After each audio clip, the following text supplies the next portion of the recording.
الحمد لله الذي خلق الإنسان في أحسن تقويم. أشهد أن لا إله إلا الله وحده لا شريك له الخالق الحق المبين. وأشهد أن محمدا عبده ورسوله الصادق الوعد الأمين. اللهم صل وسلم وبارك على هذا النبي الكريم ورسول العظيم وعلى آله وصحبه أجمعين. أما بعد فيا أيها المصلون الكرام أوصيكم وإياي بتقوى الله فقد فاز المتقون كما أمرنا الله تعالى في كتابه العزيز. أعوذ بالله من الشيطان الرجيم. بسم الله الرحمن الرحيم. يا أيها الذين آمنوا اتقوا الله حق تقاته ولا تموتن إلا وأنتم مسلمون. يا أيها الناس اتقوا ربكم الذي خلقكم من نفس واحدة خلق منها زوجها وبث منهما رجالا كثيرا ونساء واتقوا الله الذي تساءلون به والأرحام إن الله كان عليكم رقيبا. يا أيها الذين آمنوا اتقوا الله وقولوا قولا سديدا يصلح لكم أعمالكم ويغفر لكم ذنوبكم ومن يطع الله ورسوله فقد فاز فوزا عظيما. Shadaqallahul azim. Sidang Jumat Jamaah Masjid Ukhuwah Islamiyah Universitas Tunisia yang insya Allah sehat-sehat selalu, sehat secara fisik, sehat secara mental, sehat secara emosional, dan sehat secara spiritual. Jumat ini adalah hari terakhir tahun 2021. Besok kita sudah memasuki tahun 2022. Kita tidak perlu menyambut tahun 2022 itu secara berlebihan dengan pesta pora, dengan menanti tengah malam untuk kemudian membunyikan trompet atau menyalakan kembang api. Juga baru-baru ini dengan membakar jagung misalnya. Tidak ada yang istimewa pada tanggal 1 Januari, setiap tanggal 1 Januari. Lain halnya kalau tahun baru itu dibuat pada salah satu dari 4 peristiwa penting, yaitu tanggal 21 atau 22 Desember yang baru saja lalu ketika matahari tepat berada di titik paling selatan, atau 21-22 Maret ketika matahari tepat berada di atas khatulistiwa dalam perjalanan ke utara. Kemudian 20 atau 21 Juni ketika matahari tepat berada pada titik paling utara, dan tanggal 22 atau 23 September ketika matahari kembali lagi ke khatulistiwa menuju selatan lagi. Di luar itu tidak ada tanggal-tanggal yang istimewa secara astronomi. Kita tidak akan membahas lebih lanjut masalah ini, melainkan akan mencoba memahami kejadian-kejadian alam yang kerap terjadi sekitar awal tahun dan akhir tahun, yaitu banjir dan tanah longsor. Menurut catatan BNPB, banjir mendominasi bencana alam tahun 2021 ini, yang sampai 15 September saja ada 788 kejadian dengan 357 tanah longsor di seluruh Indonesia. Banjir memang bukan hal yang aneh. Banjir terjadi kalau curah hujan yang tinggi tidak tertampung oleh sungai, oleh danau, dan lahar-lahar resapan air seperti hutan, padang rumput, dan sebagainya. Tetapi jika banjir itu berlangsung lebih lama dan semakin meluas dari tahun ke tahun, pasti ada yang salah. Seperti yang kita saksikan, kita dengarkan dari berita banjir di Sintang misalnya berlangsung sampai berminggu-minggu.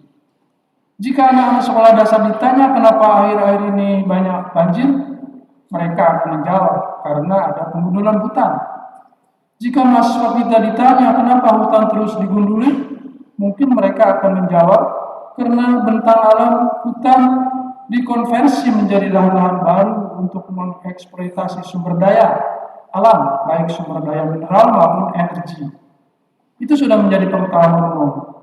Namun Jika persoalan ini kita telah lebih mendalam dengan menggunakan pendekatan fenomenologi dari sudut pandang ajaran Islam, masalahnya sesungguhnya bukan karena krisis sumber daya alam, melainkan krisis etika manusia terhadap alam, cara manusia memandang dan memperlakukan alam. Seperti telah kita ketahui bersama, eksploitasi sumber daya alam besar-besaran itu dimulai sejak Revolusi Prancis abad ke-18 di Inggris. Penggunaan mesin-mesin uap yang dapat membuat berbagai produk kebutuhan manusia secara massal membutuhkan batu bara sebagai bahan bakarnya.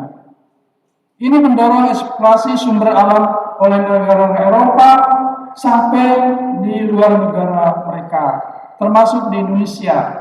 Misalnya, tambang batu bara pertama di Indonesia dilakukan oleh Belanda di Ombilin, Sawalunto, Sumatera Barat, mulai tahun 1868, bukan oleh kerajaan Pageruyung Darul Qarar, karena kerajaan ini berakhir dengan perang Padi tahun 1825. Demikian juga halnya dengan minyak bumi.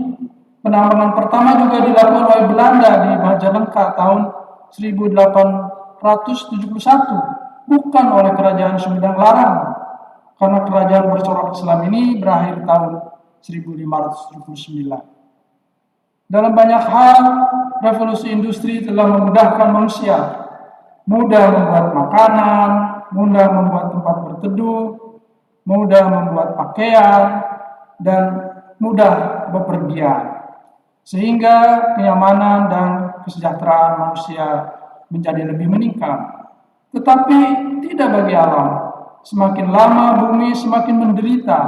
Pohon-pohonnya banyak ditebang, hutan dan lahannya banyak dibakar, tanahnya diaduk-aduk sehingga logam-logam toksik yang semula diam dan aman dalam batuan berhamburan keluar yang kemudian mencemari air dan segala biotanya, sumber-sumber pangan di sekitarnya.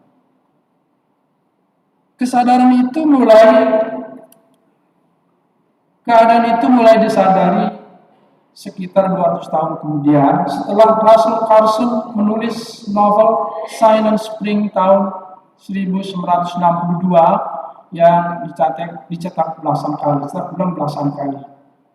Dalam novel setebal 304 halaman itu, ia menceritakan sebuah kota di jantung Amerika yang setiap musim semi perlahan-lahan menjadi sunyi, menjadi senyap, silent. Di musim semi yang biasanya indah mempesona, tidak ada lagi kicauan burung, tidak ada lagi kupu-kupu yang berterbangan, tidak ada lagi kuku ayam karena telah terbunuh oleh DDT, suatu jenis pestisida yang persisten yang ada sampai sekarang walaupun sudah tidak digunakan. Dia menyebut DDT sebagai elixir of death. Diduga Silent Spring telah mengilhami United Nations Conference on the Environment on the Human Environment di Stockholm, Swedia tahun 72. Konferensi dunia pertama tentang lingkungan yang 20 tahun kemudian berlangsung pula United Nations Conference on Economic and Development di Rio, Brazil tahun 92 yang menghasilkan banyak kesepakatan global seperti Agenda 21, Convention on Biological Diversity, United Nations Framework Convention on Climate Change, Kyoto Protocol, Millennium Development Goal yang kemudian disempurnakan menjadi Sustainable Development Goal, dan masih banyak lagi. Semua kesempatan global itu menegaskan bahwa di masa lalu perekonomian dan pembangunan telah banyak mengorbankan lingkungan, sehingga perlu ada upaya-upaya bersama untuk memperbaikinya. Tentu saja kesempatan global itu bagus, bahwa kesalahan-kesalahan masa lalu itu harus diperbaiki, harus bertobat. Tetapi sampai saat ini tidak pernah ada diskusi mengapa manusia itu berbuat salah. Apakah Islam dapat menjawab pertanyaan kritis itu? Mari kita lihat. Menurut Islam, interaksi manusia dengan alam harus didasari oleh prinsip-prinsip rahmah, tawazun yang berarti keseimbangan, moderasi atau harmoni, dan syukur.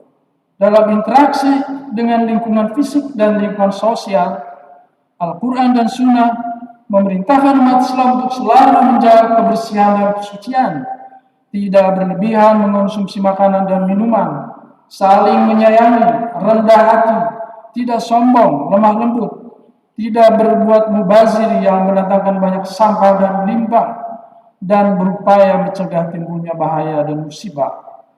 Sikap ini ditekankan sejak awal kelahiran Islam, jauh sebelum terjadi pencemaran. Maksudnya di sini pencemaran lingkungan, bukan pencemaran nama baik. Kelangkaan sumber daya alam dan degradasi lingkungan yang pada akhirnya berkembang menjadi krisis peradaban saat ini. Penjelasan prinsip-prinsip itu dapat kita baca dalam tulisan Profesor Mustafa Abu Suwaid, Fiqhul Bi'ah in Islam, Towards an Islamic Jurisprudence of the Environment, sebuah makalah yang disampaikan di Masjid Raya Belfast, Irlandia Utara, bulan Februari tahun 1958. Inilah barangkali fikih kontemporer pertama tentang lingkungan yang cukup lengkap dan mendalam, dengan merujuk dan membahas tidak kurang dari 52 ayat Al-Quran dan 29 hadis. Seperti apa manusia harus berperilaku di bumi ini agar ketika berinteraksi dengan lingkungan dapat berbuat rahmat, tawazun, dan syukur. Allah Subhanahu wa taala berfirman dalam Al-Qur'an surat Al-Furqan ayat 63, "Wa ibadur rahmanul ladzina yamshuna 'alal ardi haunan wa idza khatabathumul jahiluna qalu salama." Adapun hamba-hamba Tuhan yang Maha Pengasih itu adalah orang-orang yang berjalan di muka bumi dengan rendah hati, dan apabila orang-orang bodoh menyapa mereka dengan kata-kata yang menghina, mereka malah mengucapkan salam. Lawan sikap rendah hati adalah sombong. Dengan sombong manusia merasa berkuasa penuh atas lingkungan untuk digunakan sehendaknya. Padahal setiap makhluk yang diciptakan Allah bukanlah tanpa tujuan. Semuanya mempunyai tugas dan fungsi dalam sistem alam yang luar biasa rumitnya, namun sangat terkendali.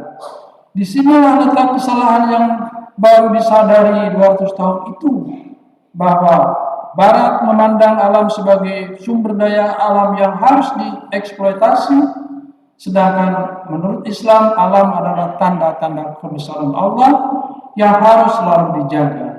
Larangan bersikap sombong ditegaskan dalam 2 ayat Al-Quran. Pertama di dalam surat Al-Isra ayat 37. "Wala tamshi fil ardi marha innaka lan takhriqal arda wa lan tablughal jibalu tulan."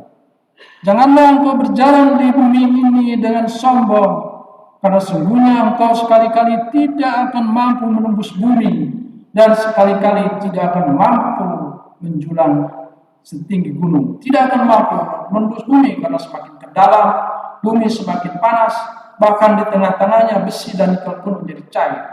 Tidak akan sanggup naik terus ke langit karena semakin ke atas oksigen semakin berkurang, tentu semakin kesulitan bernapas. Yang kedua di dalam surat Luqman ayat 18, "Wala tusa'ir khaddaka lin-nasi wala tamshi fil ardi marha innallaha la yuhibbu kulla mukhtalin fakhur." Janganlah memalingkan wajahmu dari manusia dan janganlah berjalan di bumi dengan sombong. Sesungguhnya Allah tidak menyukai setiap orang yang sombong lagi membanggakan diri. Dalam sebuah hadis dari Jabir bin Abdullah, Rasulullah SAW bersabda tentang 5 hal yang diberikan Allah kepada beliau yang tidak diberikan kepada Nabi dan Rasul sebelum beliau. Salah satu karunia Allah itu adalah waju'ilat li al-ardu masjidan wa tahuran. Dijadikan bumi untukku sebagai tempat sujud dan suci. Atas dasar hadis tersebut, etika yang berlaku terhadap masjid yang suci itu juga harus berlaku atas bumi. Tayamum dengan debu tanah sebagai pengganti air menggambarkan sucinya bumi, sehingga kesucian bumi harus selalu dijaga. Di masjid kita tidak boleh buang air atau buang air kecil atau buang air sembarangan. Begitu juga di bumi, artinya limbah tidak boleh dibuang sembarangan. Ada lagi satu hadis yang maknanya luar biasa kalau kita pahami saat ini. dalam menjaga lingkungan. Hadis sahih Muslim dari Abu Sa'id Al-Khudri. An Abi Sa'id Al-Khudri radhiyallahu an Nabi sallallahu alaihi wasallam qala inna dunya khulwatun khadiratun wa inna Allah mustakhlifukum fiha fayanzur kaifa ta'malun fattaqud dunya wa taqun nisa fa inna awwala fitnati bani Israil kanat fin nisa. Dari Abu Sa'id Al-Khudri bahwa Rasulullah sallallahu alaihi wasallam bersabda, sesungguhnya dunia ini manis dan hijau dan sesungguhnya Allah menjadikan kalian khalifah untuk mengelola apa yang ada di dalamnya. Lalu Dia melihat bagaimana kalian berbuat. Oleh karena itu berhati-hatilah kalian terhadap dunia dan berhati-hatilah terhadap wanita. Karena sesungguhnya fitnah pertama terjadi pada Bani Israel adalah karena wanita. Fitnah di sini maksudnya adalah jihad. Mengapa perempuan disebut-sebut dalam kaitannya dengan pengelolaan bumi? Mungkin bisa kita pahami pertama secara simbolik bahwa bumi itu seperti perempuan yang cantik, yang manis, menarik untuk didatangi orang, untuk dieksploitasi. Tetapi ada pula makna realistiknya karena perempuan juga lebih aktif merusak ekologi. Misalnya sebagai contoh kecil saja, perempuan lebih banyak menggunakan aerosol, ya seperti untuk menyemprotkan parfum, untuk menata rambut daripada laki-laki. Padahal pendorong aerosol itu adalah zat-zat toksik yang dapat merusak lapisan ozon. Perempuan juga lebih suka memakai tas daripada laki-laki. Jika tas yang dipakai itu terbuat dari kulit ular, jelas ini akan mengurangi populasi ular yang secara ekologi berfungsi untuk menjaga keseimbangan populasi tikus. Untuk mengakhiri khutbah pertama ini, saya ingin mengutip kisah kehidupan sufi abad ke-16 di Turki ketika Sunbul Efendi, seorang kepala sebuah zawiyah, meminta murid-muridnya untuk membawakan bunga.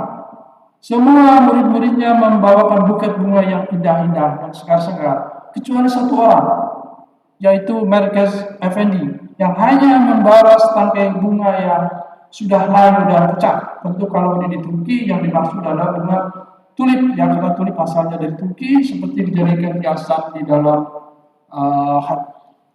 tulip.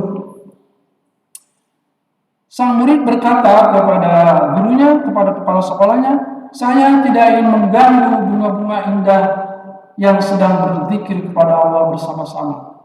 Saya bawakan bunga layu dan pucat ini karena ia telah selesai berzikir. Senada dengan kisah ini, saya kutipkan bait terakhir sebuah lagu berlandang layu. Kuharapkan belas kasih orang lalu, membiarkan bunga pujaan hatiku, sampai nanti bungaku menjadi layu sendiri. Demikianlah perilaku muslim ketika berinteraksi dengan lingkungan, tidak sembarangan berbuat. Barakallahu li wa lakum bil Qur'anil azim wa nafa'ani wa iyyakum bima fihi minal ayati wa dzikril hakim. Taqabbalallahu minni wa minkum tilawatahu innahu as-sami'ul 'alim. Aqulu qawli hadza fastaghfiruhu innahu huwal ghafurur rahim.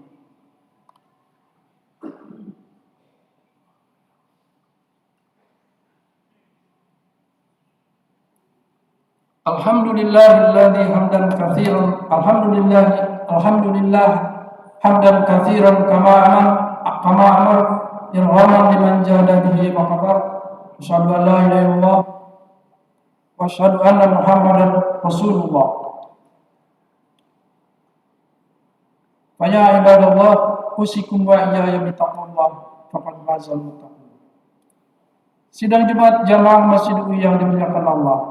Fiqh al-Bi'ah in Islam, Toward an Islamic Jurisprudence of the Environment, tulisan Profesor Mustafa Abu Suwaid, merupakan contoh karya intelektual muslim yang patut ditiru untuk menjawab persoalan-persoalan kemanusiaan saat ini. Bangsa Indonesia sebagai bangsa muslim terbesar di dunia harus mempunyai kontribusi dalam menyelesaikan berbagai masalah hidup yang nyata, bukan berwacana dan berwacana terus. Konsep-konsep dasar Islam seperti yang dipaparkan dalam khutbah pertama tadi harus sampai ke ruang-ruang kelas kuliah, ke laboratorium eksperimen dan riset, ke studio-studio perancang, agar semua aktivitas akademika kita mampu menghayati dan mengamalkan ilmu dengan benar. Masjid UI telah memulainya dengan menyusun fikih higienis sanitasi dan ergonomi penyembelihan hewan kurban mulai tahun 2017. Ke depan UI harus lebih banyak lagi menghasilkan fikih-fikih kontemporer seperti fikih akademik, fikih pendidikan tinggi, fikih riset, dan masih banyak lagi.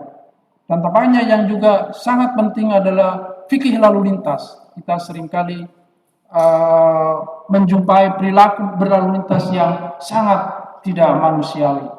Kita bisa melihat misalnya para pengendara, terutama sepeda motor, jauh lebih menghormati kucing daripada menghormati manusia. Ketika ada manusia menyeberang, tidak pernah mau mengerem, berusaha untuk selalu lewat. Tetapi kalau ada kucing yang menyeberang, berusaha untuk mengerem. Ini tentu tidak boleh terjadi. Mari saya mengajak kepada rekan-rekan dosen untuk berkumpul dalam klaster-klaster untuk tahap demi tahap menyusun fikih akademik kontemporer dalam bidang keilmuan kita masing-masing. Inna ahsanal kalami kalamullah, kalamu ma yuha ila rasulihi wa huwa kitabul la raiba fihi bilisanil arabiyyah. A'udzu billahi minasyaitonir rajim. Bismillahirrahmanirrahim. Inna Allaha wa malaikatahu yusholluna 'alan nabi ya ayyuhalladzina amanu shollu 'alaihi wa sallimu taslima. Allahumma shalli 'ala Muhammad wa 'ala ali Muhammad kama shallaita 'ala Ibrahim wa 'ala ali Ibrahim. Wa barik 'ala Muhammad wa 'ala ali Muhammad kama barakta 'ala Ibrahim wa 'ala ali Ibrahim fil 'alamin innaka Hamidum Majid. Rabbana zalamna anfusana wa in lam taghfir lana wa tarhamna lanakunanna minal khasirin.